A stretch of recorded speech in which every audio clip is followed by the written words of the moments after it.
Seja bem-vindo a mais uma edição do podcast do Relatório Reservado. Eu sou João Bittencourt, editor de política do RR. Nessa edição, os destaques são: pânico exagerado sobre os Estados Unidos?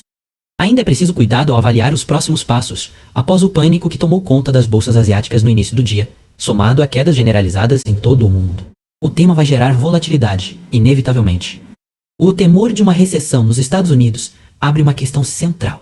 O Fed, que já errou ao manter a taxa de juros baixa por tempo demais no ciclo anterior, teria errado novamente agora, no sentido contrário? Nesse âmbito, a confusão se instaura talvez ainda mais no Brasil, já que, aqui, combinam-se dois fatores aparentemente contraditórios. A alta do dólar, que chegou a se aprofundar nesta segunda, vinha sendo apontada como motivo para a pressão do mercado em direção a um aumento da taxa Selic.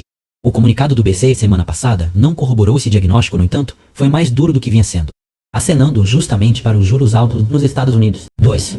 Tanto o panorama do mercado quanto o do BC vieram antes do recuo, considerado brusco, da economia norte-americana, que teve como auge os dados bem abaixo do previsto sobre o emprego, no payroll de junho, anunciado sexta-feira passada. Por isso, inúmeros analistas já taxam a dureza no tom do BC, semana passada como ultrapassada, em função dos últimos acontecimentos. Essa percepção pode se ampliar a depender do teor da ata do Copom, nesta terça, que agora é aguardada com mais ansiedade.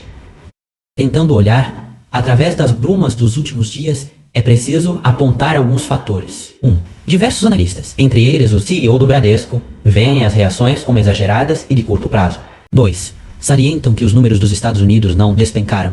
Longe disso, a economia continua forte e ainda que houvesse recessão, nada indicaria que viesse com grande intensidade ou duração. 3. Ressalta-se, nesse mesmo caminho, que até pouquíssimo tempo o medo era oposto, de que a resiliência da economia norte-americana impedisse a queda dos juros por lá. 4. Em um contexto no qual ganham fôlego até os pedidos para uma decisão emergencial do Fed. Antes da reunião de setembro, as posições em torno de aumento da taxa Selic, antes também dominantes, perdem muita força, mesmo com a pressão do dólar.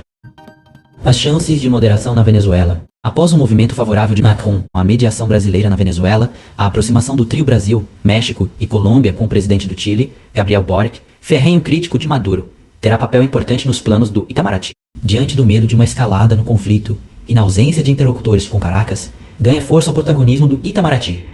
A linha brasileira de pedir a divulgação das atas eleitorais e transparência do governo, por um lado, e clamar por diálogo de ambas as partes, sem taxar a eleição de fraude, por outro, tem chances reais de avançar. Dependerá, no entanto, de duas questões centrais. 1. Maduro abrir espaço efetivo para negociações que sejam aceitas pela oposição. 2. Que a atuação neutra seja corroborada por Lula, que, em seu pronunciamento mais claro sobre o assunto, até agora, pendeu ostensivamente para Maduro. A voz que você ouviu neste podcast foi gerada por inteligência artificial, mas todo o conteúdo escrito foi produzido por jornalistas do Relatório Reservado.